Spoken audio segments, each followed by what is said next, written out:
In a black cloak, street gospel, light of the temple. Sword swing, killer live from the ghetto. The hood messenger, let them know hell's close. Black burial, the devil in a black cloak.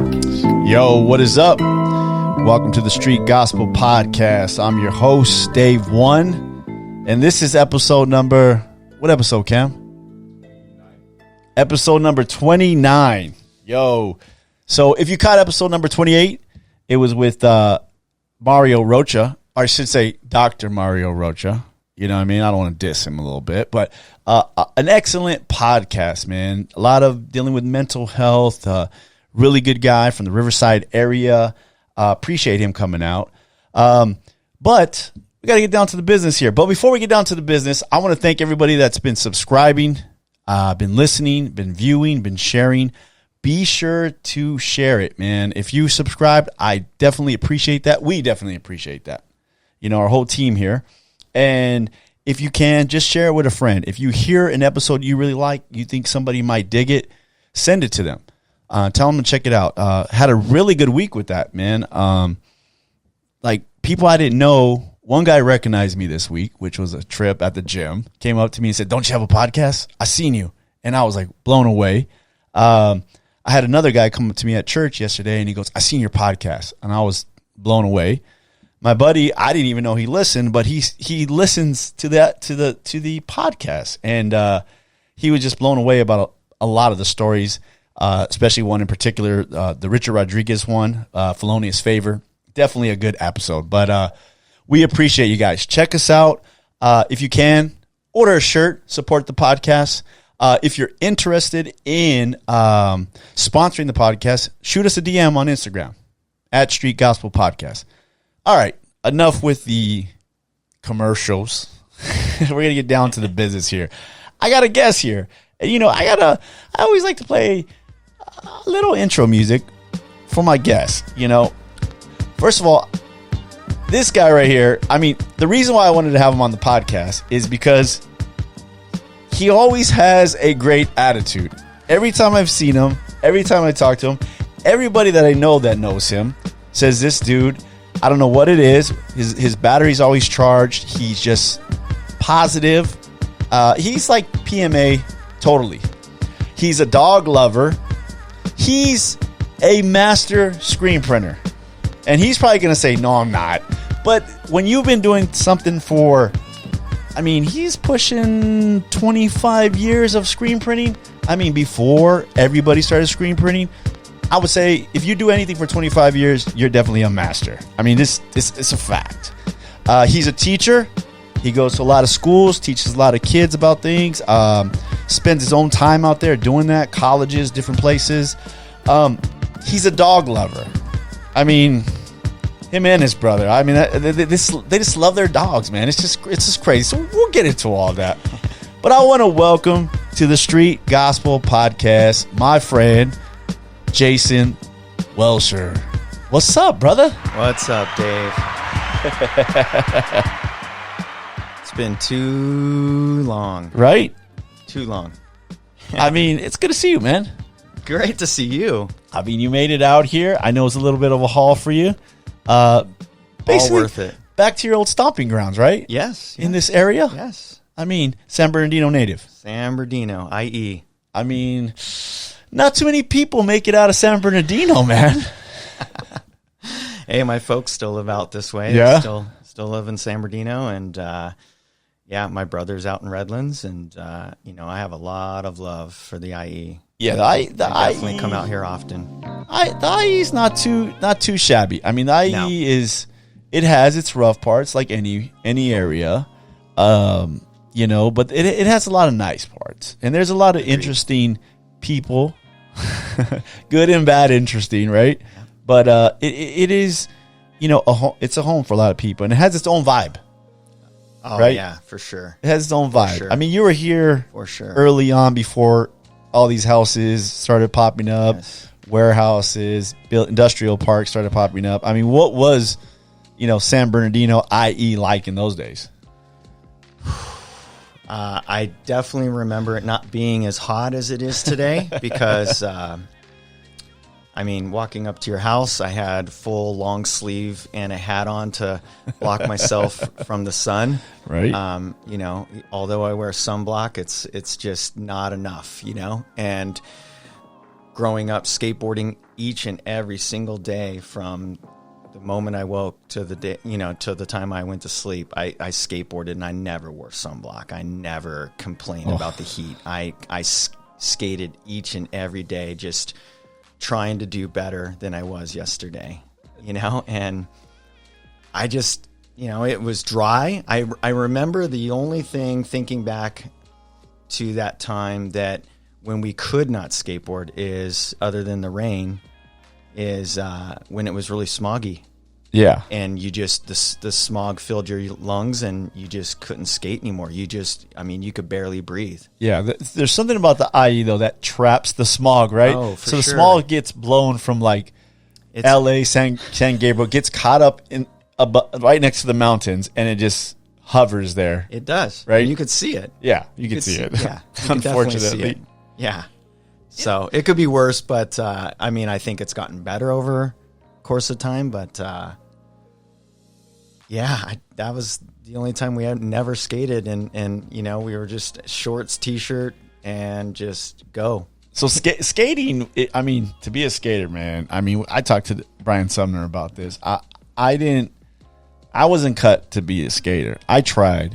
I had my Santa Cruz, Rob Ropskoff, you know, slime balls, independent trucks. I was ready to go, man. But, you know, I just couldn't take the falls, man. It was just too much for me. And every time I hear a skater, like, I mean, I got props for skaters almost as much as I have props for fighters, because it takes a lot to be a skater, to get up and keep going, right? For sure.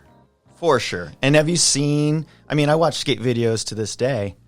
These guys are now like stuntmen. Right. I mean, the way that they fall and they roll, it's exactly like you said. It's like mixed martial art. It's like jiu-jitsu. It's anything. It's wrestling. It's fascinating. I'm like, how did they fall down that many stairs and they're completely fine and getting up and just doing it again? And obviously they got hurt somehow, but it's just not as bad as if you didn't know how to fall. So there's got to be something out there that I don't know about that these guys are up to, and I'm just like, wow, like, it's fascinating. Yeah, I mean, it's crazy. I would be afraid to get into it with the skater, because you're really gonna have to put the hurt on him to put him down. I mean, I always say that, you know, even like with the Jackass guys, right? Yeah. Half those dudes are skaters or came from the skating world, and they're all freaking tough. I mean, they get jacked up, and those guys are old now.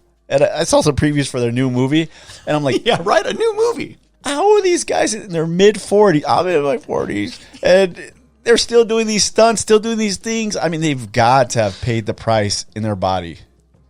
100%. Right? 100%. This is crazy. They're not telling you all the things behind the scenes when they're waking up, and what they may be taking or what they may be doing to exercise, and get ready for the day, to take on the day, whether it's just relaxing or just exactly. I told Cam, you know, Steve-O's off drugs now. He's sober, right? That's his thing now. I told him, if I ever had Steve-O on the podcast, I would ask him, does it hurt more now that you're not on drugs than when you were? I mean, it has to hurt more now. You're older, you're not on drugs, and you're still doing the same stuff that you did before. I mean, that's pretty remarkable to be bad. Yeah, I mean, you know, you look back at some of the bands that, you know, these classic rock bands and you know, whatever genre it is, and, you know, you're like, man, I kind of like the stuff when they were really going strong. And like doing the you know, the hard stuff. Right. This clean stuff, I could appreciate it. They get a little soft. Yeah, is it as good? I don't know. I mean, it's sad to say, but everybody's better on drugs. Fighters, everybody's better on drugs. I mean, sorry, kids out there. I don't mean that. I don't believe I shouldn't say that. But there are certain things that, I don't know. We'll just skip that. Just let steroids into baseball, please. Oh, yeah. We like home runs, right? Yeah. I mean, I always tell everybody all the time, like, if you know, you got these performance-enhancing drugs, I was like, if I could afford them at my age now, I would probably take them. I mean, I would be like Joe Rogan totally, because I know he takes all kinds of stuff. doctor's advice, of course. But Sure. I mean, hey, man, when you start getting older, you're like, can I be a little bit younger? Can I hurt a little bit less? You know? Yeah. I actually just saw Steve-O a couple weeks back at a restaurant, and he looks great. Yeah. He looks great. Yeah. Yeah. I mean, whatever he's done to turn his life around, good for him, man. Exactly, Kudos. man. I think it's a great story, and he's active, and he's really putting himself out there, and just really, you know, it's all about showing face. He seems happy. I mean, he seems happy. I mean, that's the key. You know, you mentioned about music, and I think you got started in the screen printing biz. Was it mostly through printing for bands and stuff? I got started, playing music. Yeah, I played drums since I was 7 years old, second grade, and Nice. you know, playing in bands, and you know, I didn't start playing in an actual physical band until high school. Yeah. But I played drums. I took drum lessons. I learned how to read and write music at some point. You know, my parents were really active about trying to make, you know, myself and my brother just really, you know, going full on in the music industry, touring and doing whatever we can to be, you know, like the next Van Halen brothers, you know. And What did your brother play? he played guitar. Oh, nice. Yeah. We played in a couple bands together. Yeah. And, you know, I played for longer, but, you know, I will never forget some of the things that my dad would say to me. He would, you know, I would come back from skateboarding and he'd be wrenching on the cars, and he would always say to me, "Hey, Jason, you know," I'd come back and I'd be bleeding down my shins, and he'd be like, "Drumsticks would never do that to you." And I'd be like, you know. So, you know, he bought me a drum set, and I was doing really well in school, and I just excelled. And, you know, I used to get in trouble a ton for tapping and taking the pencils and just using them as drumsticks on my books. And, yeah, I played talent shows in elementary school. Nice. I played about 3 talent shows.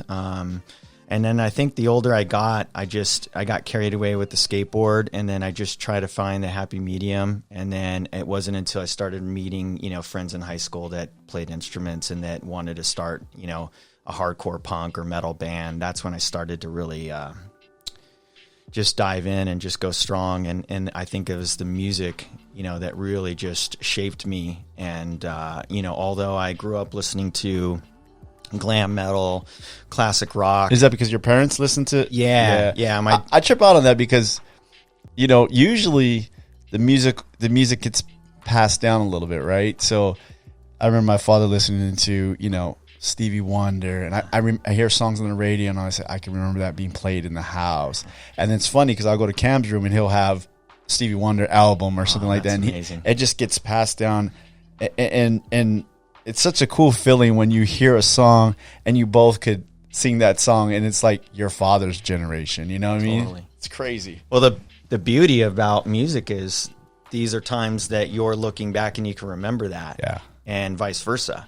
And you remember a time and a place, and these are memories from songs. Right. And you know, that's the best thing about music.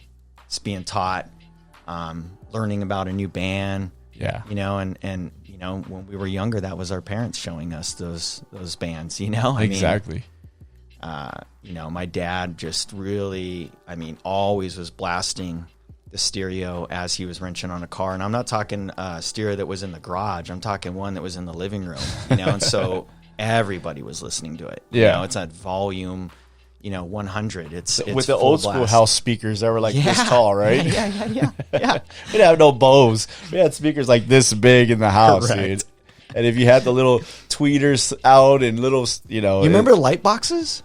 No. They were these boxes, and they had like a Plexiglass? plexiglass. Yeah. Okay. And it was textured. Yeah. And, you know, it would go to the beat. Yep. My dad had would those on light up. top of those tall That's speakers. funny, man. And I'm like, thinking about that now, I'm going, wow, like that's unheard of. Yeah, you would have that. You would have that little tower, and then if you're really cool, and your dad would have the glass, and you'd press you'd press the door on the glass and it would pop open, and you would have like the tape player, the album player. You would have like the equalizer, and all the lights would light up, and it was all these like different things. Now you have a phone and a Bose little speaker, but back then it would take up like half the house, half the front room. My parents are remodeling their house for the first time in my life. I'm going to turn 45 this month. Nice. And they have just finally turned a corner and remodeled their house. They're pretty much done, and a lot of the stuff that was in the living room as kids is all in my mom's office. Nice. And my dad doesn't want to get rid of this stereo. It's a Fisher stereo. Fisher. The same exact stereo you just described right. my dad's stereo from top to bottom. See that receiver right there? Oh yeah, that's my dad's. That was my dad. It was in that tower, and I was like, that was in the garage. I was like, I'm taking that. That's going to my office. That's amazing. It's, that would look really nice with a nice record player on top. Right? It still lights up too. It has a little cool. Lights. It's really cool, man. Yeah, unfortunately my dad's stereo doesn't work, and he just doesn't want to get rid of this thing. And I'm like, Dad, it's just worth nothing. No one is going to want this. You might as well just donate it, and just someone else can take it and use it for parts or something. Try to fix it or something. It's like it's like a statue, a monument of better times in your house as far as music goes. For sure. What do you think? I was thinking about this last time, and I meant to ask Mario about this too. And why don't young people have bands anymore? I mean, start a band in the garage like the old days. What is it? I know it's easier to buy a piece of equipment and make beats and do all that stuff, but there's something about coming together as, a 3 or 4 member band. We had 5 guys, and making a song together. I mean, there's something great about that, but I don't know if kids miss that or it skipped a generation. It's just our bands are just not popular like they used to be. I think it's just underground. It's just underground. It reminds me of when I was in high school. It's because my goddaughter, she plays music. Nice. And she plays in a band, and she has a ton of shows that she goes to, and it reminds me of exactly me when I was her age. Nice. And it's really cool because she's teaching me something that I had no clue existed. And it's just, these bands are playing under bridges. They're playing in, houses when the parents are gone. Yeah. So all these things that we were doing, they're doing now. It's just so underground. Right. It's like we could do some work and find it, but it's going to take work. And then I think too, it's, whether everyone is really busy and they have a life and they're trying to do something, I think that music, it just kind of is, for some, it's just something that they do as a hobby. And then, maybe they have a band of 1 or 2 members that really takes it serious. And that's what I think has been kind of struggling for me for so long is playing music, is like, I was always in 110%. And then you had, a couple members that they just played for fun, and it was hard to understand that as a musician, as a friend, as a person. I just was like, I don't understand going and putting only, a small margin of effort into something like this. It just doesn't make sense to me. Yeah, it was. I loved playing in our band. I mean, we played a lot of shows. We played the Whiskey a few times. Right. There's no better feeling than to do just a great show and just to get somebody to clap for you and be happy that you played, right, or come up to you. Sure. But yeah, you're right. I mean, it is. I was the guy that was always 100% in. So I'd burn all our CDs. I'd stuff the CD cover in there. I'd label the CD. I was the guy planning the practices, booking the little studio that we used to practice in, or picking up guys. And after a while, you're like, dude, do you want this or not want this? And so I remember the last time we had a show, and that was probably like in 2013. Okay. And we did the show, and I just felt like everybody was, half assing it, if you want to say that. But it was just like, and I told my wife, I came home and she's, how was it? And I was like, it just wasn't there. I don't know what it was. And I go, you know what? If nobody calls me for practice or ask, hey, when's the next show? I'm not putting it out there. And the crazy thing is nobody called. Nobody asked. That doesn't surprise me. And I just left it. I said, I'm done. You know, and that's how I started printing shirts, and then that became my passion. You know, but man, it was just it's tough being the guy the go-getter all the time, because some people just don't have the same motivation. That's exactly it. You nailed it. We're very parallel like that. You know, we just we go in and we go 100% and we burn ourselves out, and we just we give it, I'm going to give this 2 years, and you end up giving it 5. Yeah. And you end up ruining relationships because of it. Yeah. And whether that's friendships or, with a lady friend, whatever it may be, with the time that you could spend with your mom and dad and your brothers and sisters and aunts and uncles, grandma and grandpas, it's just, all the time you sacrifice by putting work into playing shows that don't pay you, and just the time. And,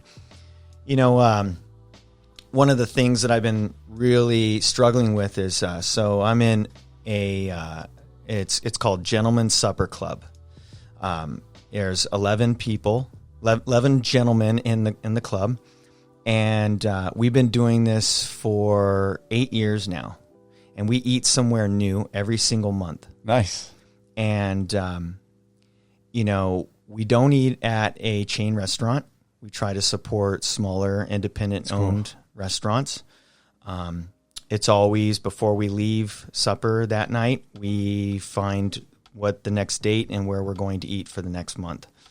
And, we have supper jackets with a patch that I made. And,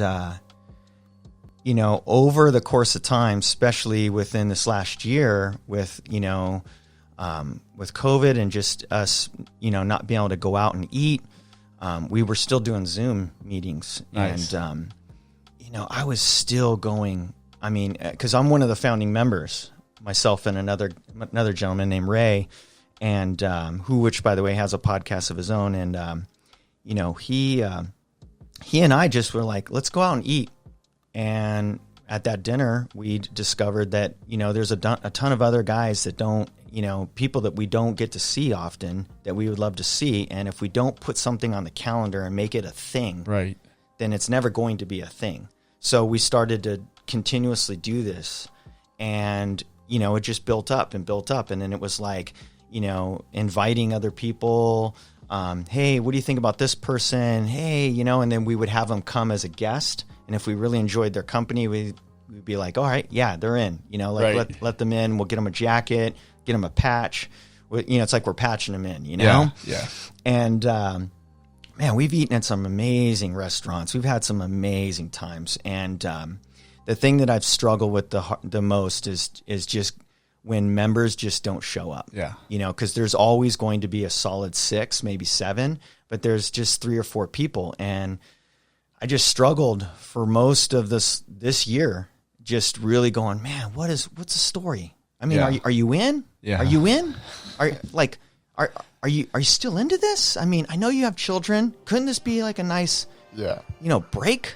It's 2-3 hours, of supper and conversation with some friends.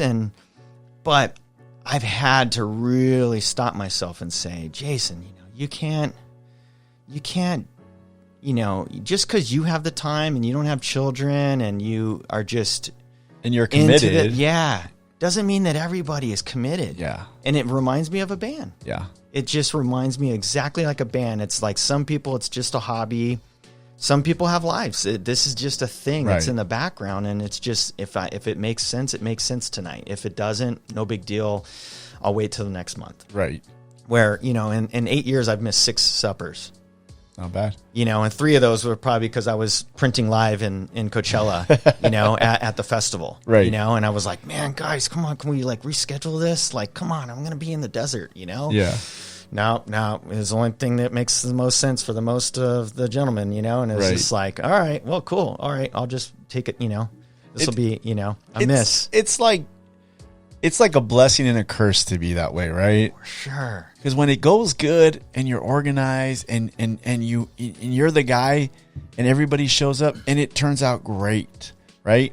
But when you're that guy also, it's just so hard to be. I mean, the kids, like, it's so funny because they're like me and my wife. We have to plan things. We try to get the friends together. We're the leaders, church, wherever we're at. We want to be organized, get it together. And they're running into the same problem. They're like, like sometimes people are flakes. Like, why do I have to be the one that schedules all our friends going out? Or why am I driving over here? Or why am I organizing this? And I said, you know what? It's just who you are. You're like me and your mom. We're those people too. Sure. Is it frustrating? Of course. But when everything goes good, it's great. Like when everybody shows up, the event goes well, or the gathering goes well, you're just like, great, no problem, right? Totally. And we have to accept that everybody is on a different level. Yeah. And that's cool. It's just, I think the older I've gotten, I've just realized that I can kind of give up a little bit of it, because these are things that I'm trying to control that are just, I just can't control. Yeah. These are things that are just out of my reach. Yeah. And cool, man. Like, I hope they're being the best father, the best husband. I hope that they're spending time with their family. I hope that they're getting their work done so then they have more time over the weekend to spend with their family. Like, those are the things that I start to think about. It's like, okay, Jason, you got to check yourself. Yeah. Like, this is, you're being unrealistic. Yeah. And I think a lot of that has come down to me just really having, people in my family and my life that are, have gone through being alcoholics and going through a program and recovering and just really trying to take responsibilities for themselves and just understanding that, it's just them that has to take themselves to the meetings. There's nobody that can take them to the meetings, and that could be just the same way that you and I could look at it, like anything, it's like doing things around the house or getting your butt up to, go work out and, being disciplined, just being disciplined. I came to the conclusion maybe in the last couple of years is that to not put any expectations on people, right? There you go. I had a little beef with a friend. And I was thinking, I was trying to figure out what's going on here, and then I realized, and I told him, I said, I forgive you, man. I just realized that you don't have the capacity to understand where I'm coming from or to get it. You're trying to be a good friend to me, but I have all these expectations on you that I want you to be exactly the friend I am to you, that you know what I mean? Like it sounds like that's the way it should be. But realistically, there's times when you're going to be a better friend than your friend is to you. 100%. And you, a lot of times it's a lot of disappointment on you because you set these expectations on people. And when they let you down on those expectations, you're like, what the heck happened? You have to realize, like, certain people only have a capacity to do and be so much. And it's not a put down, but it's like, what can I expect out of this guy? There's certain friends you have that will come at the drop of a hat to help you out, right? There's some friends that will go, I can't make it, man. I'll try. And it's just the capacity of who they are. And you got to realize, like, everybody's not going to be like me, or not that I'm some great guy, but I'm sure I don't have the capacity in some areas of my life for them. But totally, it goes down to the expectation. If you just be a better person for yourself and do the right things for yourself, you won't be disappointed. For sure. Yeah, I mean, you need to make yourself first and foremost happy. Otherwise, you can't make anyone happy. Right. It's whether it's your kids, your wife, husband, anyone in your family. I mean, and, the thing that I've learned over the years of working with artists is that they're really, really good at doing one thing really, really well that I can't do. Yeah. And other things they can do, but it's not even close to even 50%. Like keep a schedule, like text you back. Artists have a certain vibe. Oh, yeah. And literally, and over the course of, To Die For, it's just been one of those things where everyone works differently, but yet the same. Right. Or they have someone that can help them manage their time, where, that may not happen if it was just a solo show and they were just trying to do everything on their own. I mean, it's impossible, because the busier you get, the more you say yes. It's just time. And sometimes people just don't have that. Yeah. Yeah, I agree. It's just, you got to understand everybody where they're coming from. And I just go back to the expectation, man. You can't have those expectations on everybody, because you kind of let yourself down. I'm not saying don't have no expectations for people, but just kind of know where they're at least. So you're not expecting way up here and they just don't have the capacity, and it's cool, but you gotta understand who your friends are coming from. I agree. And it's conversations, it's communication. Yeah, it's talking, it's having dialogue, it's just asking questions and just trying to figure out what they're doing and how you could even assist or help, or maybe, recommend something that could be something powerful for them to use going forward, so then they show up on time or they deliver. I mean, it's interesting, and there's so many tools out there. There's almost too many tools, but I mean, it's, I think one of the best things that was said to me, by one of my best friends is two things he's taught me, being a hairstylist and going through, Paul Mitchell hair school, is like, he says, if you show up on time, you're late, and then, this is something personal that he's always said is like, it's, the only thing I care about is not caring, and I'm just like, wow, man, like that's, but it's just trying to find that balance and riding that wave and just really just being happy and just trying to make sure that everyone is happy around you, and just, and just working through it. So you mentioned To Die For.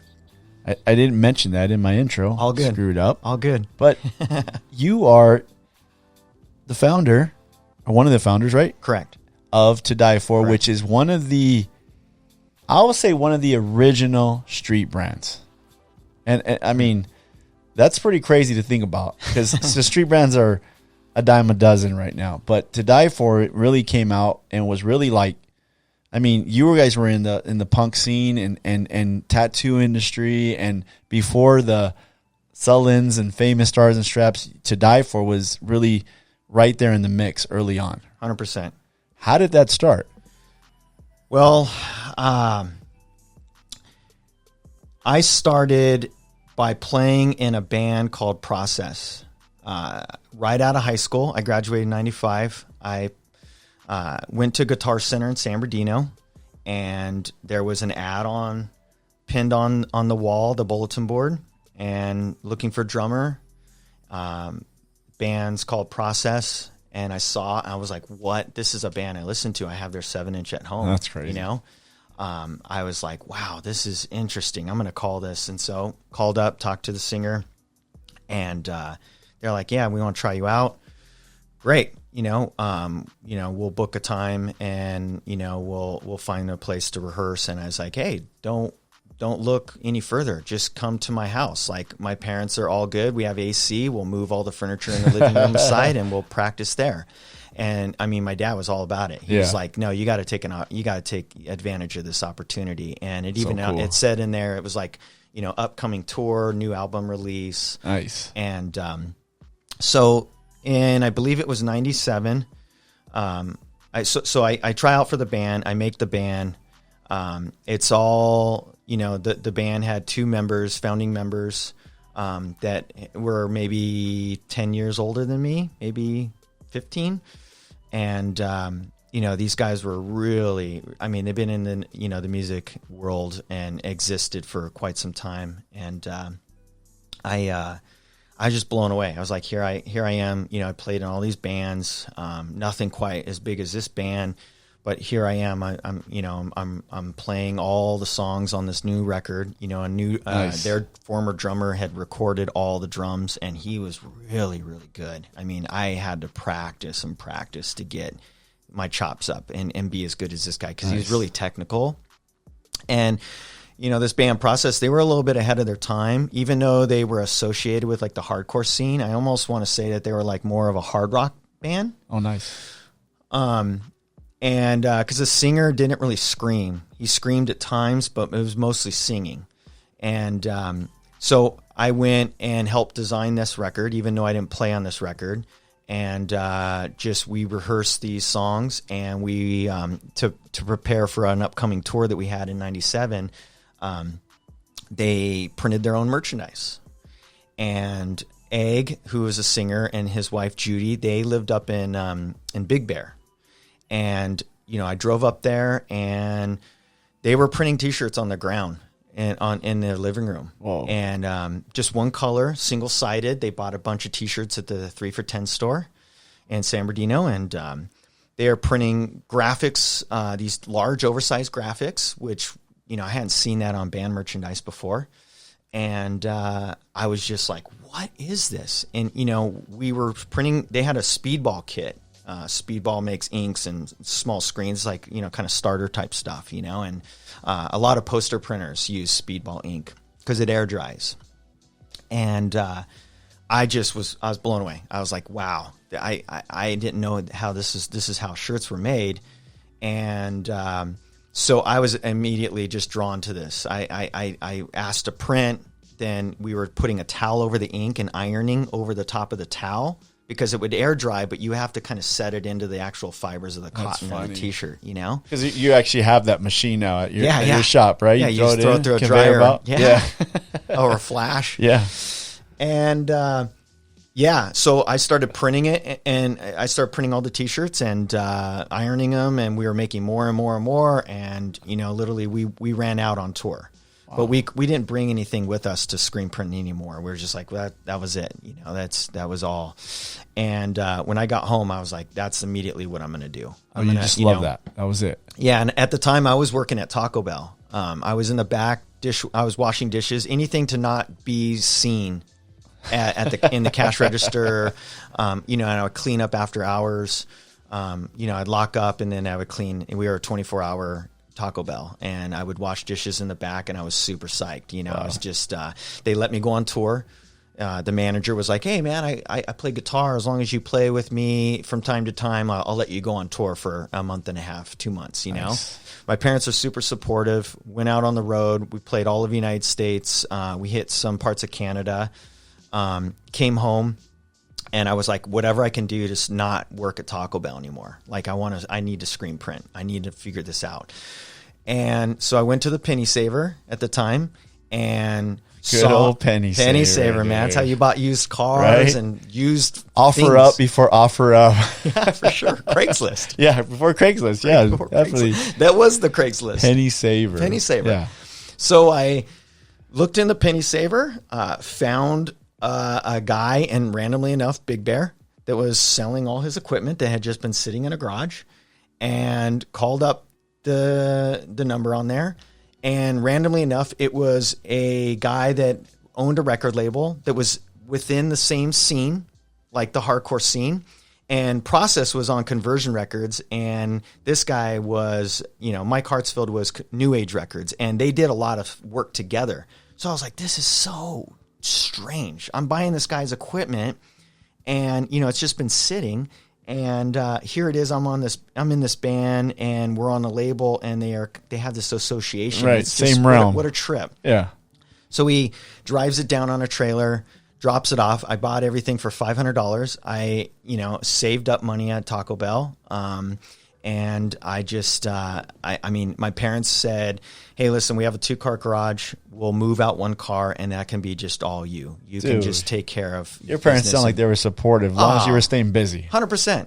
Yeah. My mom and dad were like, anything music related. If he's screen printing T-shirts for the music world, like, great, cool. Like, nice. Even if we were going to be professional skateboarders, they were all about it, you know? And I mean, my mom would take us to the skate park every weekend in Moreno Valley. Cool.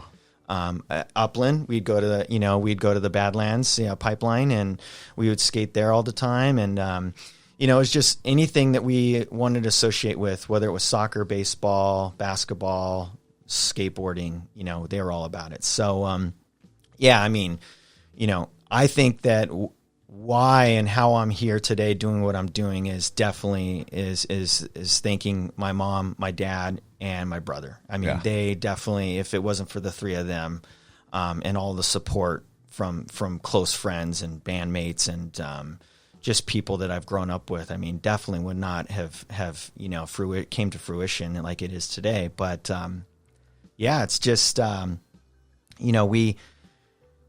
had this opportunity to print in a 2-car garage. I had my own area. I started screen printing, and it was all just word of mouth. I would make band merch. Did you catch on right away? Was it just like, boom, yeah.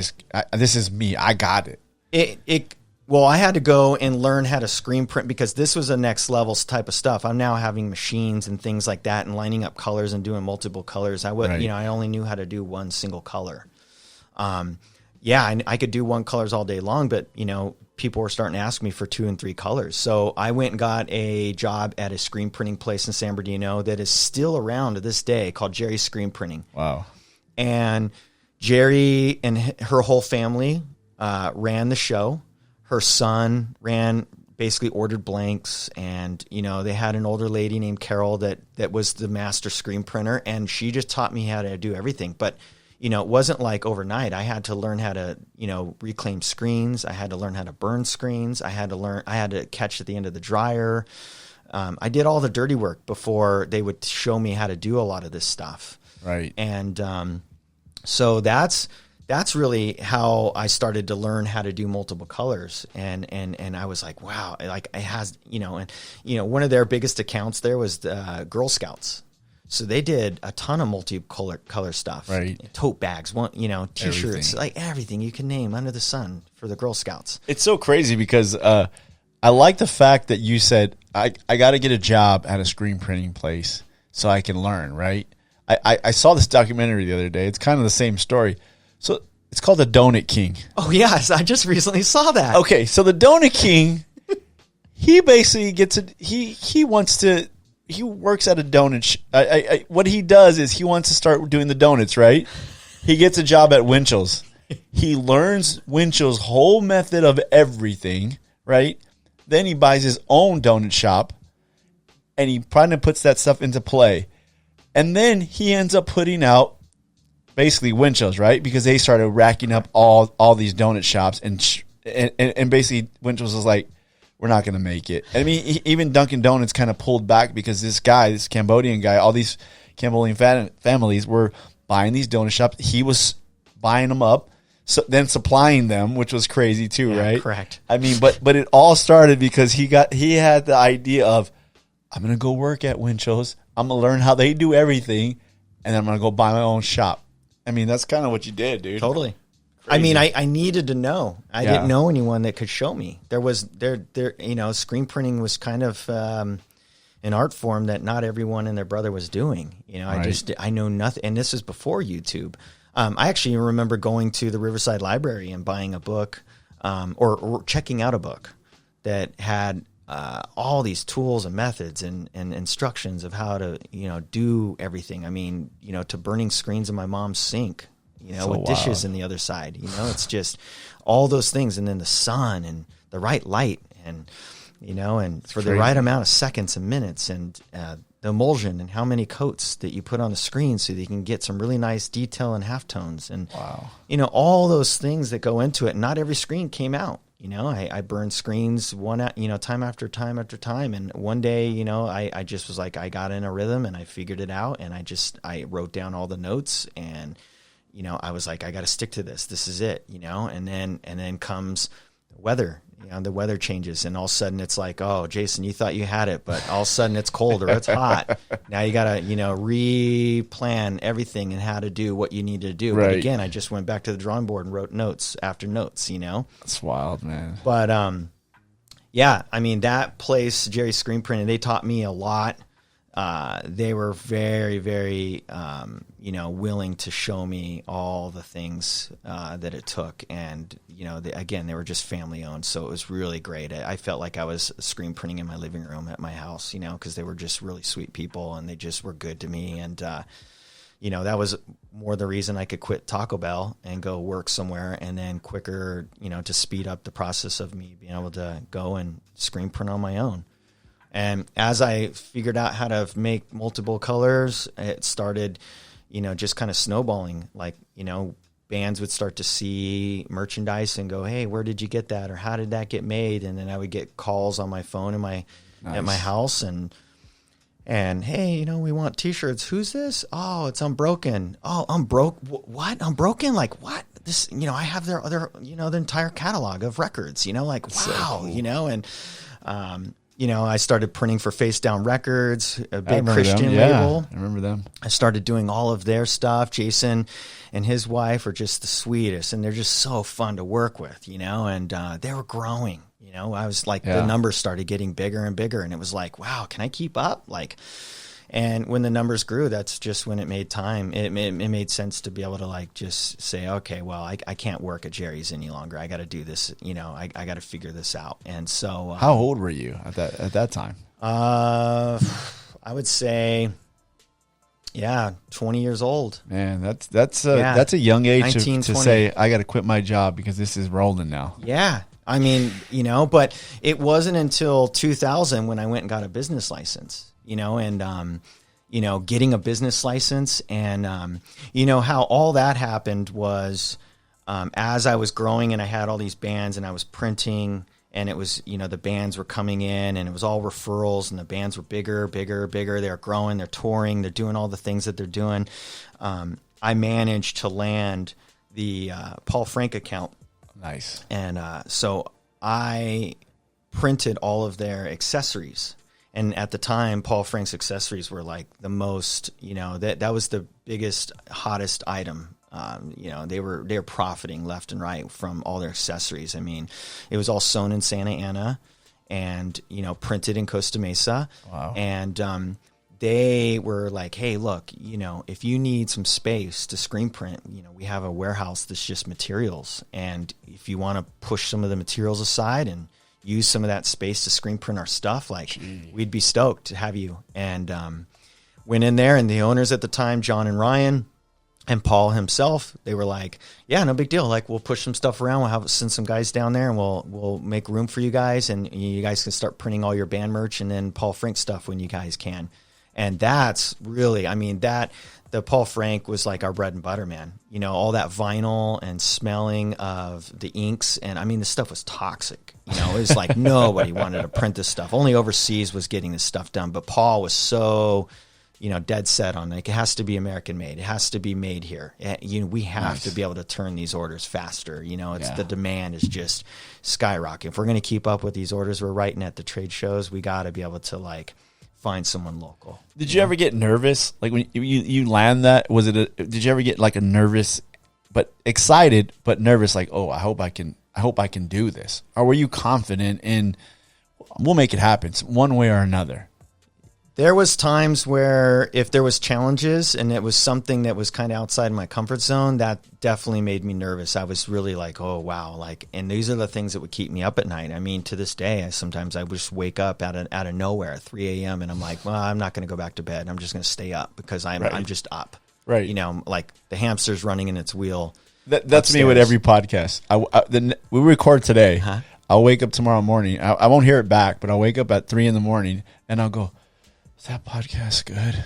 Was it good? I don't know if it was good, man. I can't tell. I'm listening to the person, and it's like it never fails. It's 3 a.m. My wife says, what's wrong? You know what's good. Just let it go.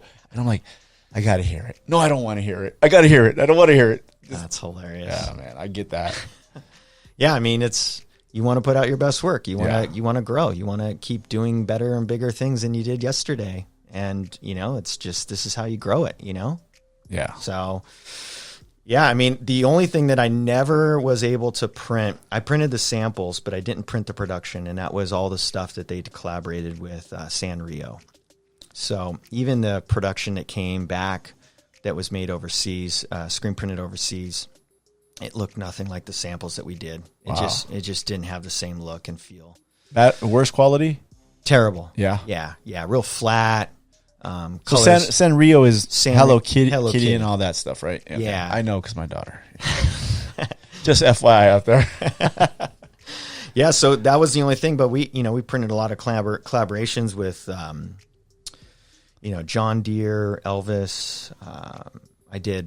One of my favorites was Mark Ryden. We did a ton of band collaborations because Paul was, a huge fan of music himself. And, so we did Alkaline Trio. We did tons of guitar straps for everybody under the sun, Rocket from the Crypt, Aquabats, it's just so cool. I was like printing this stuff going, wow, like if I could get their band merch in here, Right. It would really be jamming. Totally. But, I was thankful for the bands that we did print, and bands were just growing and touring. And, this is a time when bands are starting to tour with Oz, Ozzy. They were doing Ozfest, and, they were selling shirts for $30. That was unheard of, that these were $20 t-shirt days, and maybe 15. And, they got a price match with, Sharon would hike up Ozzy's tees, and if they sold for 40, you're selling your tees for 40. Right. But fans of Throwdown and Bleeding Through and, 18 Visions and, all the bands I was working on their merch, they definitely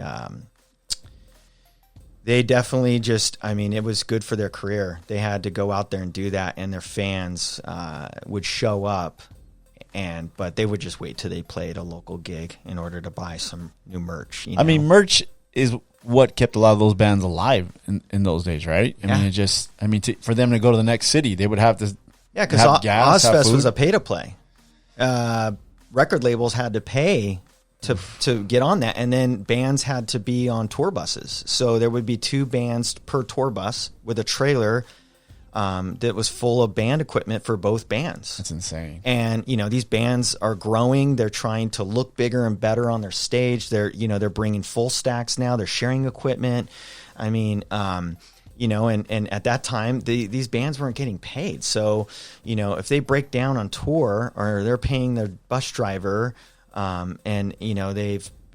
whatever has happened on tour, or they didn't sell as much as they thought they were going to sell, there's times, that's why I stopped printing band merch, is because, these bands were friends of mine, and they would take off with $10,000 worth of merch, which at that time was a lot of money. Yeah, even now. I couldn't make payroll some of these Fridays. I was like struggling to pay payroll.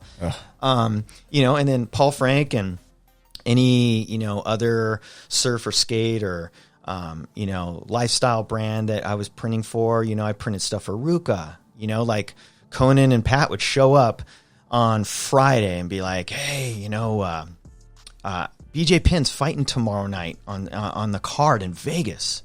Okay, we need shorts. We need Ruka printed on the side of the shorts.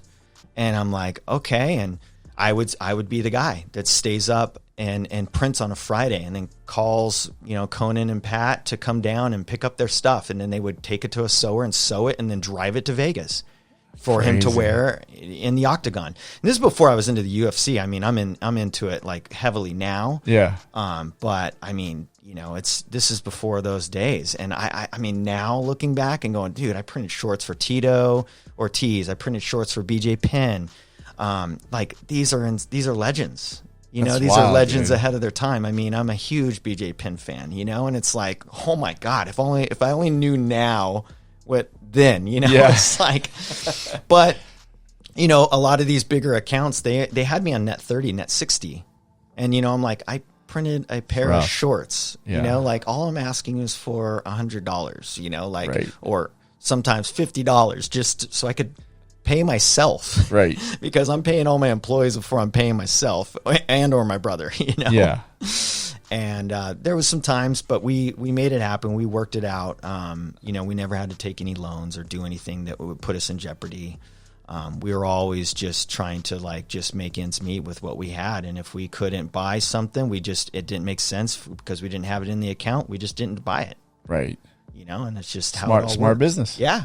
I was like seeing how everyone around me was getting, taken advantage of and just, taken to the cleaners by paying for all these things over a course of time that just didn't make sense for their company. Yeah. They just went last. Totally. So now starting a brand, you get, you get asked that a million times, right? How do you start a brand?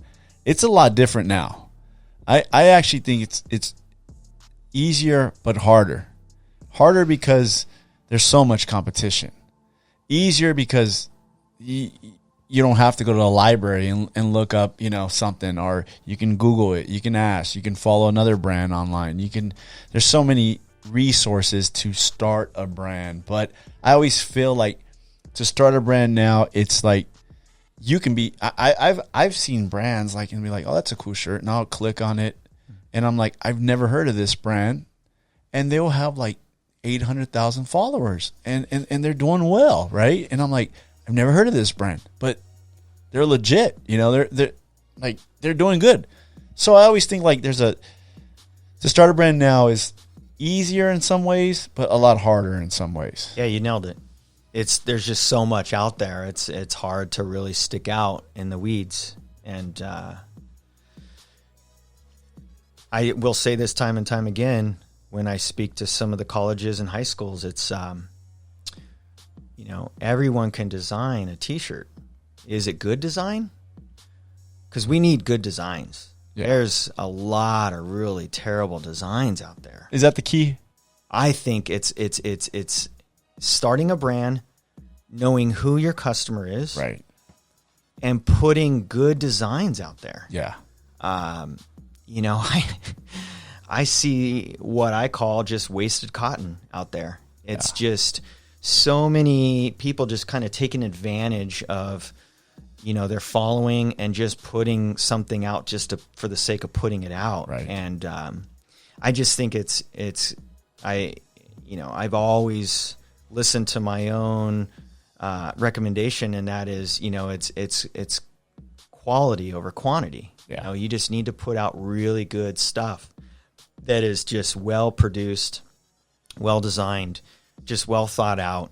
And, sometimes I think that I'm in my own way because we put so much energy into some of these, even when I'm working with some of our clients, it's like, my brother has to stop me sometimes and be like, man, is this your brand? Is this your company? And I'm like, well, it is. They've hired us to design. We're helping walk them through the process. So yeah, by all means, we have to put as much, enthusiasm and energy into To Die For as if this brand says To Die For on it. And that's just it. I mean, to this day, I will still press check designs, and I will find flaws, and I will see things that some of the team doesn't see. And, some of the production team will get kind of upset and get frustrated with me, but when the job is done and it looks great and there's a reorder coming back in through the door, it's like, well, we did something right. Right. And a lot of print shops don't do that, right? No. And they take advantage of smaller brands. I always tell people, find a good printer, a good honest printer, and find a printer that doesn't tell you that you have to order X amount, right? I mean, there is a minimum. I get it. But sometimes you get some printers and it's like you have to order 6 dozen. And a guy will tell me that, like, oh, I started my brand.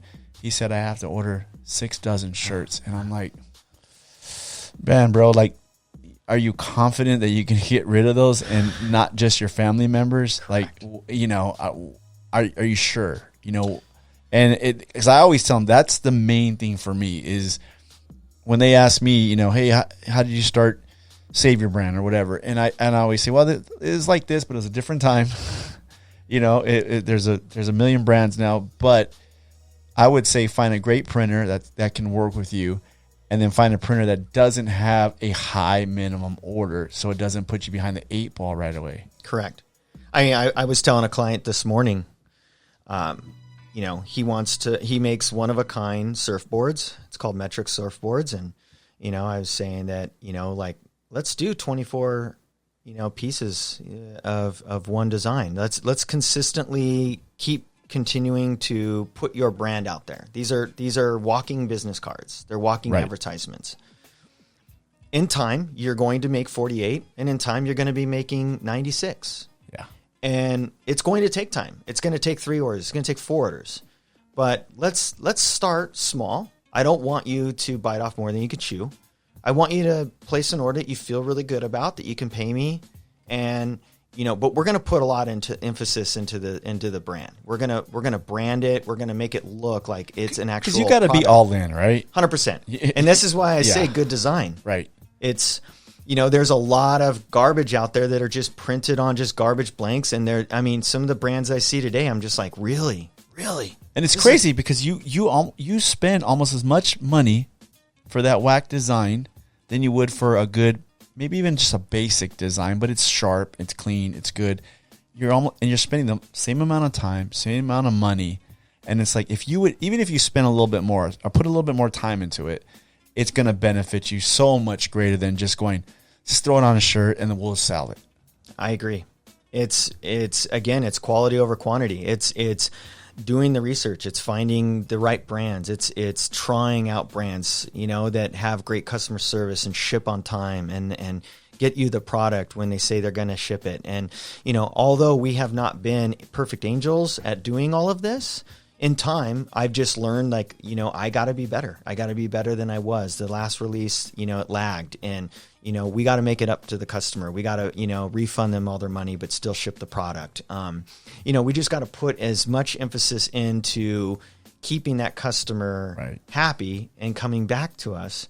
And again, we've already put so much energy into this. At this point, I'd rather just break even and just have shirts out there as almost if they're promo and marketing. Right.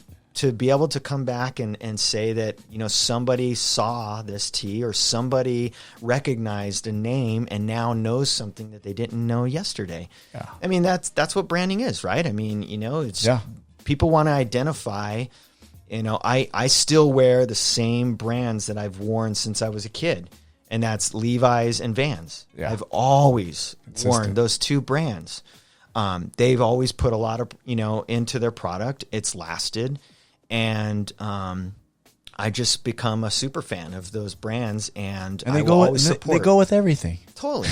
And they're giving back. They're trying to do things for the community. They're, there's got to be something there and why they have made a meaning. Or just the reason why they've resonated and lasted this long in a world of just so many competitors doing a lot of the same things. Think about all the brands that have tried to rip off Vans in some kind of shape or form. Yeah. So that's a trip because there is a lot of copying. There is a lot of things that people have done a million times. A million times over. What do you think about that? I always say, okay, praying hands done a million times over. Every brand's done the praying hands. I pretty much think so. Jacob designed this for me back in the day, but you almost have to do the praying hands on a shirt, or you almost have to do the what's big now, the Old English lettering, or there's always something, that's this. I don't know if it's a fad or is it just a go-to thing or what is it? I think it's, there's 2 sides of that. I think that there are people that are paying homage to this type of work and style and art. Growing up and going to Colton High School, we were surrounded with gangs. I would be a fool to say that just because I wore baggy jeans and lived and basically dressed as like a skater, to this day, seeing how clean, nice, bright white tee with an undershirt and like a pair of Dickies with some Cortez or some Winos, that has inspired me to this day. Yeah, that lifestyle, that just laid back, clean, like just everything, the creases, the just the nice, neat light. It's just like you're going out and you just feel so good. It's almost like you have they put so much emphasis on just looking good and then playing the part and then living that life. It was just like, man, there's something there. And it always came to be and played a big role in To Die For's world with Josh and I, because we're only 2 years apart. We went to the same school. Yeah. And, you know, and then that rolls over into graffiti and rolls over into punk and hardcore and metal music. I mean, I think my senior year, the crew of people that we hung out with was mixed with gangsters, punkers, skinheads, non-racist skinheads, metalheads, just everything. And, you know, that mix of people, like, I remember taking some of these gangsters to hardcore shows, and they're blown away. They're just like, what? And because all they knew was really Metallica and Slayer, you know, and Megadeth. And it was like all the bands that are on the radio. Right. And so seeing a lot of that, and, you know, even seeing a lot of the script and like the fonts and the things that, I mean, there's so much overlapping and just worlds colliding. It's like, especially in SoCal. Totally. I think everything, you know, crosses over. I mean, let's face the facts here.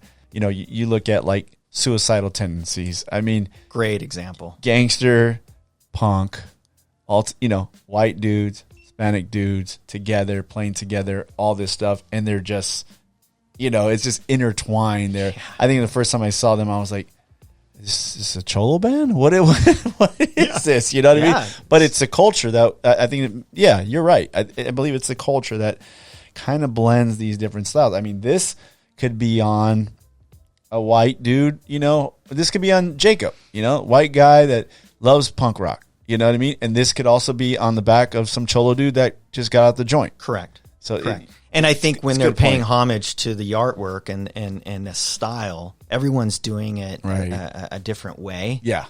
And then there's just, you know, what I would call a poser, just somebody that just sees something iconic and this knows that this is doing well in the marketplace. And they just simply just rip it off, and they just, you know, they take off street gospel and they put in their brand. Yeah. Do you see that a lot? You know what's funny right now, and you know, a couple of my buds have brought this to my attention, which I kind of find hilarious, is that you know, bootleg T-shirts are a really big thing right now. Yeah. You know, they're printing on these vintage black tees. You know, kind of the color of the T-shirt you're wearing now. Yeah. And, you know, it's all about the type of T-shirt it's on and the label. Yeah. And I'm like, wow, people are paying attention to these things. And it's all these little nuances that everyone's like getting hip to. And if it's not on this type of tee, I don't even want it. I don't care what band's on there. But so there's a you know, a huge group of people just ripping off old logos or taking things that were never a piece of merch for this collection of this band, and making it and bootlegging it and selling it for a limited time. And it's done so well that some of these bands, including Metallica and Slayer, you know, they're now going back and reprinting a lot of these old shirts, because they're going, wow, like, we play these songs from these records, but why aren't we making the merch? Right. Like, why are we just licensing it and putting it in Target or whatever? You know, like, why can't we just make this and actually put it in our store and kind of live off of it between tours? You know? And so I think a lot of these bootleggers are kind of really just keeping some of the bands on their toes, right? By saying, hey, you know, we can do this and make it just as good, if not better, than what it is that you're doing. Because now you can go to Target and buy a old school looking Metallica shirt or a Kurt Cobain shirt. Yeah. I've seen it. We laugh, me and Cam and you and my wife, and we walk into the mall or something like that, and somebody will have that shirt on, and it'd be Rolling Stones or something like that. And Cam's like, I bet you they don't even know one song by the Rolling Stones. They're just wearing that shirt. So we always have this joke, like, if you're going to wear that shirt, you better know at least a few songs by that band or individual, because you cannot wear that shirt. Like, just don't. You know what I mean? Like, and sometimes you'll be caught off guard. They might be wearing a Tribe Called Quest shirt, and you're like, you know that band? And they'll be like, yes, I do. And they'll start giving you all the songs or rapping one of the songs, and they'll be like, okay, you got love from us. You know what I mean? Like, and then you're like, wow, I didn't know this. Yeah. This person taught me a lot that I didn't really know, and I wasn't expecting this. Exactly. And this is great conversation, by the way. You know? Yeah, I ran into my first example of that the other day walking my dog. Neighbor had an Iron Maiden shirt on, and I was like, "Oh, great shirt." She's like, "Oh, I don't even know who they are." And At least she admitted it. yeah. And she's like, "Oh, I didn't really know it was a band. I thought it was a band." But I liked the artwork, and it had Eddie on it, and just, the iconic Iron Maiden artwork. And so I started like kind of going to town, kind of telling her all these things about it, and she's checked out. She's complete. She's just not even into it. She just has no clue. And I was like, all right, I can respect that, I guess. Like, teach us their own.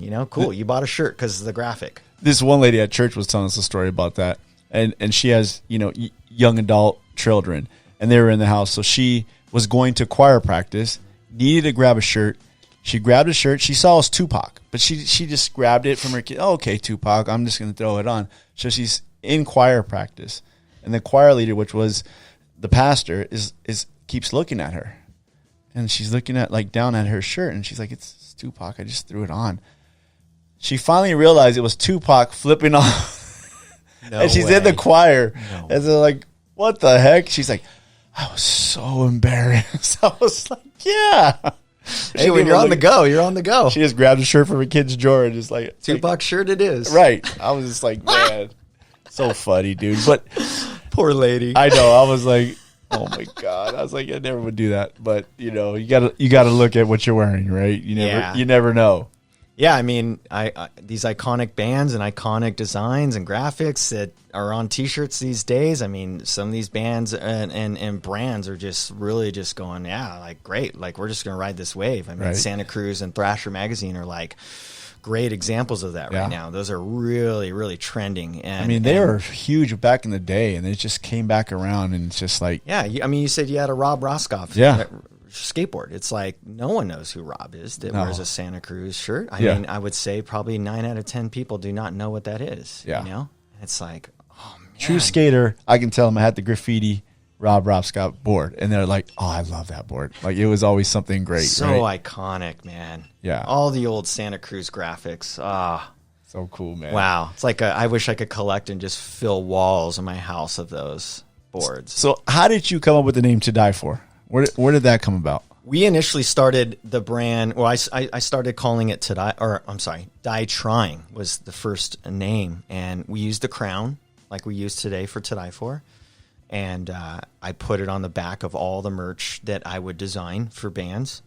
And little did I know there was another company out there called Die Trying already. I didn't do my research, and they came and sent me a cease and desist. Oh wow. And I was blown away. I mean, I was scared. I got a letter that was certified mail by a lawyer. Yeah. And I'm like, wow, like I'm just getting into the business, like I'm already getting, is this a lawsuit? What is this? And so I hired a lawyer that was a trademark lawyer that came highly recommended to me. And how I found that person, I don't know, but I still use her to this day. She trademarks a lot of our designs. Nice. And she's like, hey, look, let's just make a window of time that you could come up with a name, and I would advise you to come up with something that's similar to Die Trying. So I came up with a list of, I want to say maybe 100 names, and I would just go around to friends, and I would say, hey, what do you like? And they would just put asterisks next to it, and then when I would start kind of, checking off the list, like crossing out names that just didn't work, nobody liked, and just whittled it all the way down, and finally came up with the name To Die For. That was, the closest thing I could find to Die Trying, and came to Linda, our lawyer at the time, and are still to this day. And I said, hey, what do you think? Does it work? And she goes, I love it. It's such a great name. Like, let's get it trademarked. And, I'll put it through the process, and hopefully, you can get it certified and everything's good. So everything, was a waiting game. And I got that mail that day, and I was just like, yes, cool. It's available. It's trademarked. It's mine. And ever since, I mehey, I've had a lot of people come to us and ask to do different things with the name, or hey, like, this is what I do, and it's called this. And, you know, we've always said no to everything because we didn't really know much about what it is that they're doing, and we didn't want anything to put, you know, a bad taste in anyone's mouth about our company. So really, that trademark, there's still a band to this day called To Die For, but when they make their merch or they play in America, because they're from overseas, they have to put slashes between the 2 and the die and the die and the 4. And so, they're the only band that is remotely close. And, you know, there's a ton of To Die For stuff out there because we own the trademark for just apparel. But, yeah, I mean, you could really use it to do anything really outside of that, you know. Yeah. And so, I mean, if there's a will, there's a way. If it's not trademarked and we don't own it, then you can use it and do what you need to do with it, you know. Yeah. So, and, you know, that's been a thing. But I think when it comes down to us having the website and the handle, the Instagram handle and Facebook, it's huge, right? Yeah, because everyone just thinks of the name. And it doesn't matter if you're selling cosmetics or you're a band. I mean, we get tagged a lot for the band To Die For. Yeah. Or we get metalheads that think that we're the same. And I'm like, man, it's just so strange that you're following our page, but you have not, you know, even remotely looked through our page to find out that we are not the band. Right. You know what I mean? And we don't even have the same logo, you know? Like, so wild. But yeah, you just get them and then they kind of fall off and maybe they find out the hard way. They're like, oh, this isn't the band. I got to unfollow. So funny, man. But yeah, I'm happy that it all worked out that way. It was just, it's definitely just really worked in our favor as far as, you know, just the scene and what we've really tied the name to and just how hard we've worked over the years. I think what made your guys' brand great and even, you know, even the printing side, brand side, because they go together, right?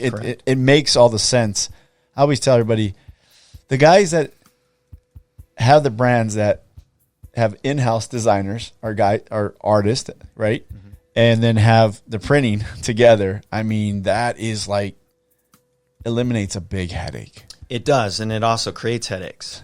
How? Because we, you know, are looking for anything and everything to pull and pick apart. And, you know, sometimes the team just gets frustrated. They're like, oh, my goodness, you know. But I'm like, it has to be perfect. Yeah. It's not like we're charging them, $30 with free shipping for a T-shirt. Right. And, you know, it's giving it to this guy because it has, you know, a pinhole on it for $29. It's, you know, we want every shirt to go out and we want to give them $30 worth of a T-shirt and we want them to wear it until they feel like they've gotten their $30 out of it and then some. So, and that seems to be the case. Yeah. You know? Yeah. Quality is always best. And then I think when you design it yourself, when you print it yourself, when you send it out yourself, right? All that stuff. Like, you want the best. Like, my brand, when I was really into it, it was important to me. It was I took it personal, right? Yeah. You take it personal. Somebody says, "Hey, I got this shirt and it was stretched, the neck was stretched out," or something, you know, some complaint about, keep it. I'll send you another one. Good for you. You know what I mean? Like, it was just like one of those things where it was just like, you know, like I want them to be happy, I want them to be satisfied. And that's the key. Well, you want that person to talk, you know, all day long about your brand and what it is that you did right to make up for the wrong. And I think that goes, you know, that's going to be a story that person is always going to tell, why they continuously support your brand, why they keep continuously, you know, that's the brand that they think of. They have a story, they have an experience. And I think that is it. You know, it's like you can never stop saying thank you. Yeah. To your customers. It's like it goes so long. It's you know, it's just, I mean, without them, obviously you wouldn't have a brand. Right. Exactly. Right? You got to get those reorders. You got to get the return customers. They're the best customers. You get the return customers. Hey, that's awesome. That's the best part of having a brand. Totally. If you had to get somebody out there, young person, some keys to starting their brand, you know, just some early keys to think about, what would you tell them? Definitely find a customer. Find who it is that you're selling to. Find something that isn't going on and being already done in the marketplace. I mean, there is just so much to be done. You know, learn how to make and do everything on your own, because at the end of the day, you're going to be your own boss. You're going to be the guy that does everything. And really, it's going to kick you. It's going to kick your butt, and you're going to lose sleep, and you're going to ruin relationships, and you're going to, spend every waking minute on it. And that really just goes to show how long and how dedicated you are to put it in. And you are a product of what you put out. And, it just, again, without those customers coming back and being the return customer, you're going to start to learn and understand and who it is and what they do and how they live their life and what's important to them. And, I think too is never stop asking questions. Never stop asking questions, because, we need to learn today. I mean, even on my way here, listening to your podcast, it was like, thinking about all the things that I could be asking that I'm not asking today. What, the similarities in tattoo artists versus design, and tattoo artists working in a shop that isn't theirs, and their customers and how they're getting these customers and what they're doing to get more customers in the door or have a walk-in. So, I'm always thinking outside the box, trying to, it's the hamster in the wheel. It just keeps running, and it's just like, what could I be doing differently tomorrow that I'm not doing today? Yeah, that's good. It's challenging yourself, and it's trying to get better, man. I'm always I feel like I'm a little down on myself and I beat myself up too much, and it probably gets in the way because I feel like sometimes I just drag my feet on things. And sometimes the best things happen when you drag your feet, because it's just, there's a time and a place, and it's just a rhythm. Right. But, we need to work on those things and take note of them and make sure that they're a priority and just get better. Right. Just keep continuing to do better. I think that's been one of the underlying stories of the podcast. Max said that. I think Jacob said that. I had some fighters come in and say that. It's just, you're trying to be better than you were yesterday. Even if it's an ounce, right, or a small percentage, but you're just constantly evolving, getting better every day. So even if you fail, okay, I'm failing forward. I think it's kind of the underlying story of the podcast. Besides overcoming and things like that, I think it's been just get better, just work at getting better every day. Agreed. Positive mindset. Figuring out what you can do better, knowing that you're not going to always be the best. Maybe it's not your cup of tea. Maybe it's someone else's cup of tea. Maybe you work in collaboration with that person. Maybe you pick their brain and you find more out about what it is that you could do, because you could listen to podcasts all day long. But if you're with somebody physically and you can see it and feel it and get the energy. I mean, I met a guy yesterday that I'd never met before, and just the energy that he had as just being a football coach. I mean, and just knowing what he puts in every day when he works out and he runs up and down hills and mountains and has a team of people that run with him. He's kind of like in that CrossFit world when he's not coaching football. But just the glow and just looking this guy was 4 years older than me, and I was thinking the whole time that he was in his 30s. Yeah. I mean, he looks so good. He's just really just getting the most out of his life, and he's just so positive. And he's just, he's evolved in the community. He's Christian. He's really all about the kids and just doing better and trying to find out what it is that he can do to help and just push forward and just, and these car washes and these benefits and, the charities that he's given back to. And it's like, wow, like you could see this guy, he's just glowing, and it's just all this energy is coming off of him. And it's just like, wow. And, I was just blown away. I was like, man, this is good. This is so good for us. Like as people, we need this. Right. And you can't get some of that on a podcast, but when you're driving and you're solo and you're going where you're going, whether that's to work or out to eat or whatever you're doing, that's the benefits of the podcast. Yeah. Like you can listen, learn, absorb all day long. Great things. Yeah. There's no, I have a friend and he always says there's no reason why you can't learn, especially nowadays. There's no reason. There's so many resources. I mean, we have the computer in our hand all day. What do you want to learn? What do you want to fill your mind with? What do you want to? I mean, that was one of the reasons why I invited you, because I've always appreciated your positiveness. You know, if that's a word, positiveness. Yeah. Okay. I mean, you've always been really positive, really outgoing, really helpful in a lot of areas. I mean, you printed for a street gospel event before. I've sent people your way to say, hey, ask him, he'll know. You know, my daughter even called you and asked you for advice on printing. You know, and I was like, talk to this guy, he'll know. Totally. But I think it's just, you know, it's very easy to be negative. You know what I mean? It's so easy, but it's very challenging sometimes to be positive. And I think that's what I appreciate about you, man, is just that the positiveness, you know, and just giving back and just brightening somebody's day. And where did that come from, bro? My mom. Yeah. My mom. She will wear a smile on her face no matter what is going on in the world around her. She is just, it takes a lot to break her down. And she just, you know, she wears her heart on her sleeve. And then, you know, my father, he is a retired truck driver. You know, he's just, you know, rode Harleys his whole life. Just hard, thick skin, black and white. My mom is the gray, you know, kind of just, you know, just real easygoing.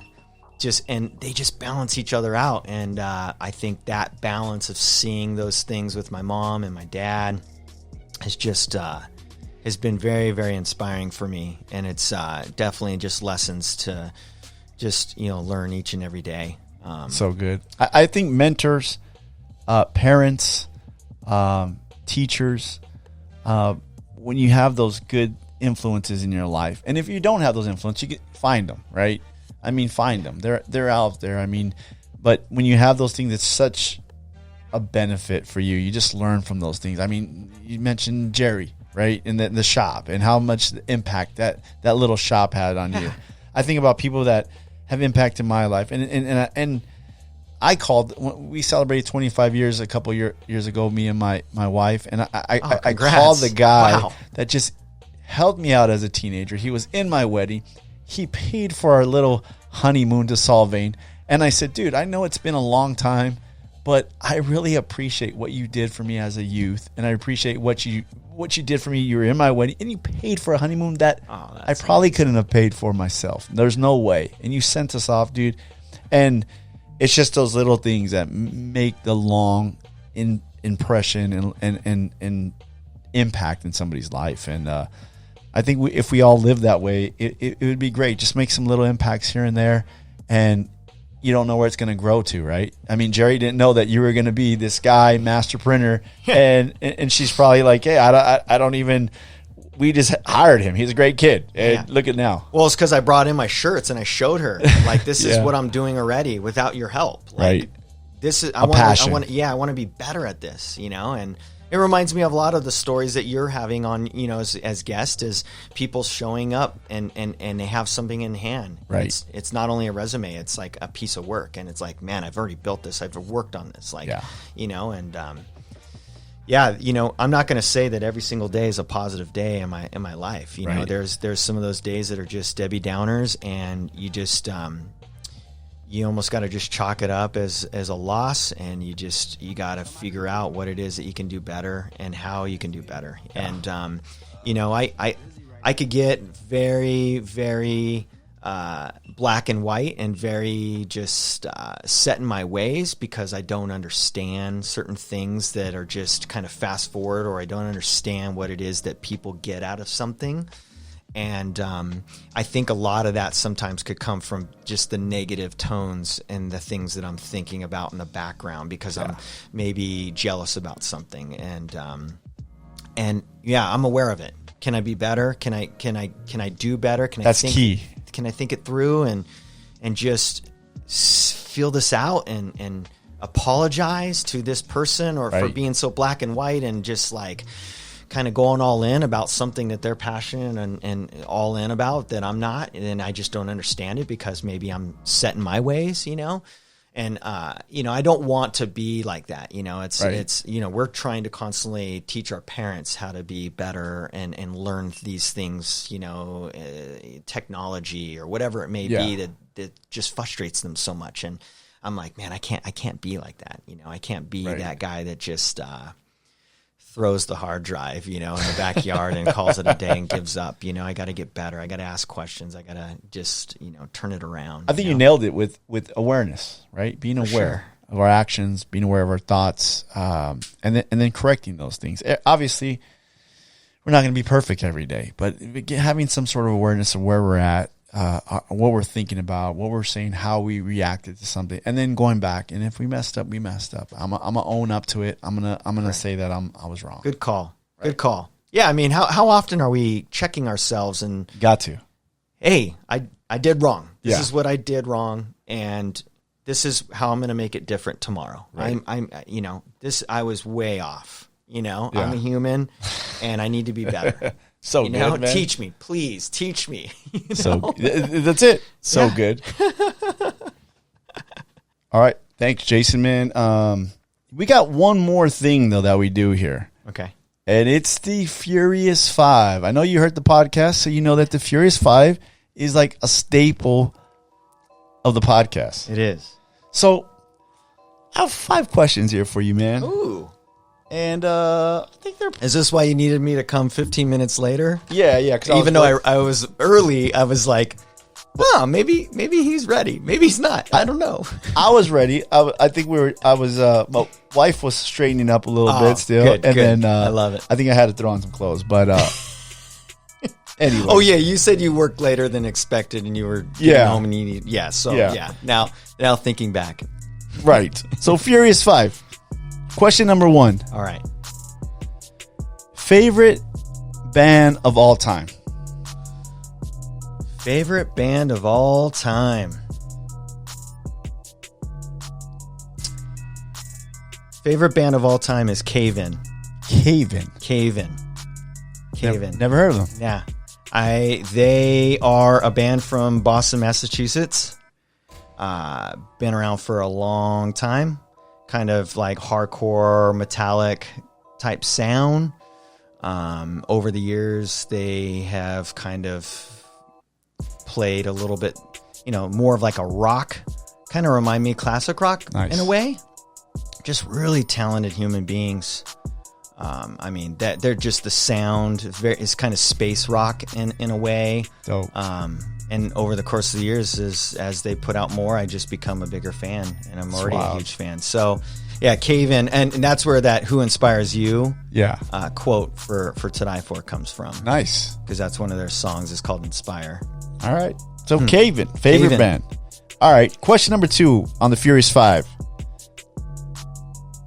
You only can eat one of these items for the rest of your life. Oh, this is easy. Okay, burgers, tacos, or burritos? Burgers, tacos, or burritos? Burgers, tacos, or burritos? It's a rough one, dude. They all have their place in my heart. Okay, so because my favorite food is chips and salsa, okay, it has to pair with chips and salsa. So it has to be tacos or burritos. And I would say tacos over burritos because some tortillas just don't go well.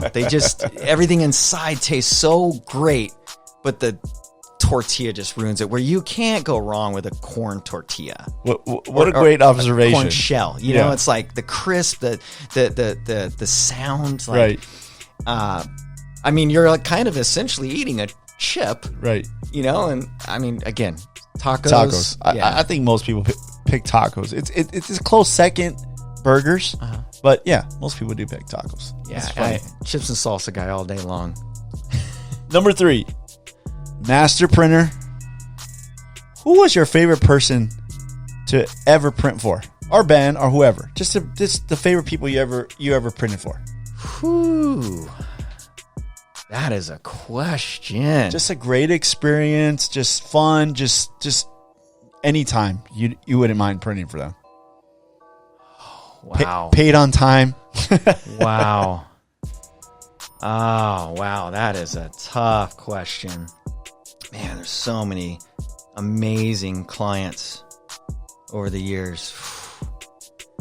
That is going to be very difficult for me to answer. Wow.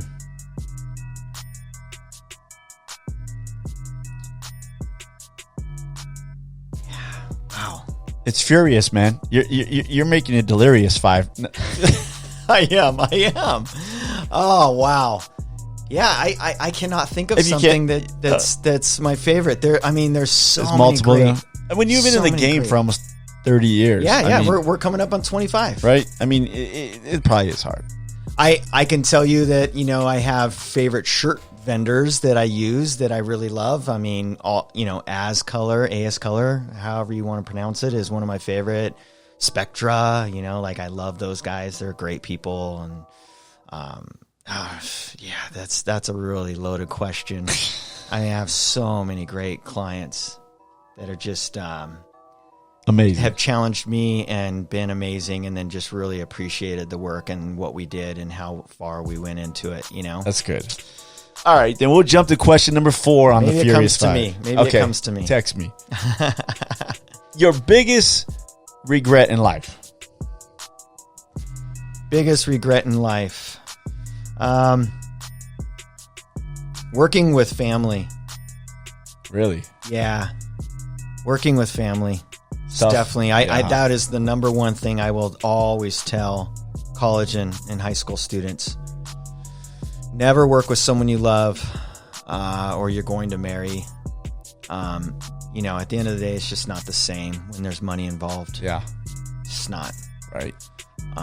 And I mean, it has its ups, and there's some amazing times, and then there's some amazing times that are just like, wow, like this is incredible, and I'm glad I'm celebrating with my family. But other times you're like, I want to choke them, and it's rough, and it's hard, and they just don't understand, and they don't see eye to eye. So we get in our own ways, man. Yeah, I can only imagine, man. You work with somebody for the week of Thanksgiving, and you get into it, and then you're upset, and then you have to go to Thanksgiving dinner at mom's house.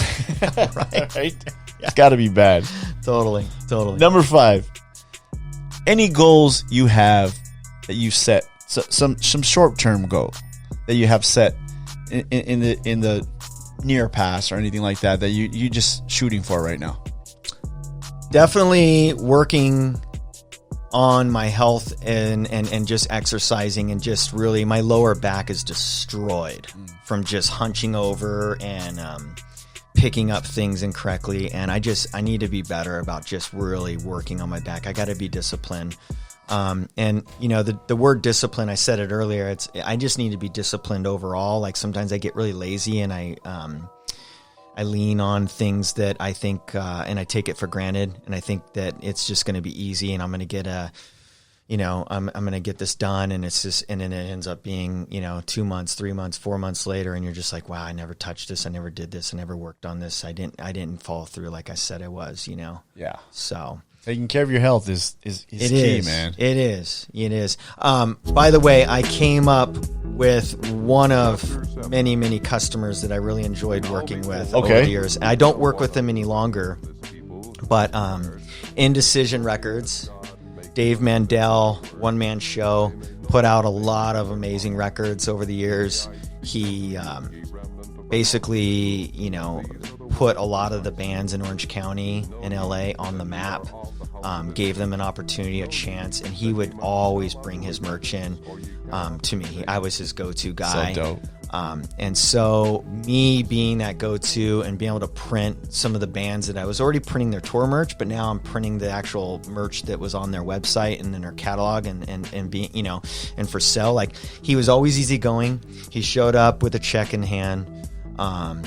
He always loved the detail and all the energy and everything we put into the shirts. Nice. And so just thinking back about band merch, and how much he just appreciated that. So I just always was like, Dave's good people. Like, let's keep him around, you know, let's work with him, you know? So dope, man.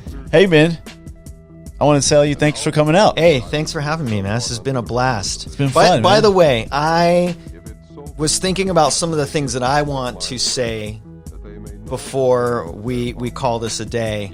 I'm proud of what you have accomplished. Thank you, man. I know we talked a lot before we went live, but hey, man, keep pushing, keep putting out the content, keep putting out the material. It's not about the subscribers, it's not about the followers. It's about the core people that are continuously listening and subscribing and talking and telling other people about you. You know, you look great. You wear the smile on your face all the time. Thanks, and man. You know, thinking back about how I met you was through Zayo One. Yeah.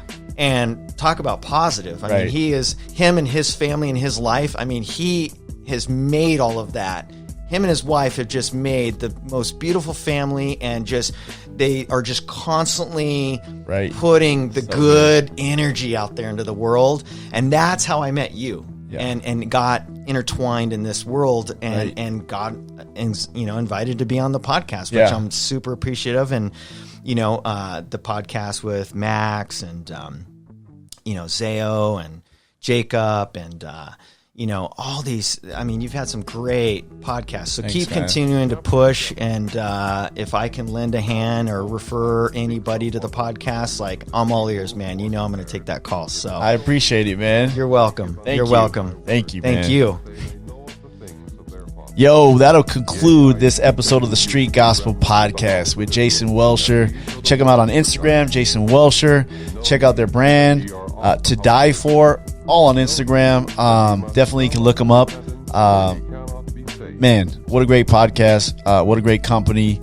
Appreciate you. We out.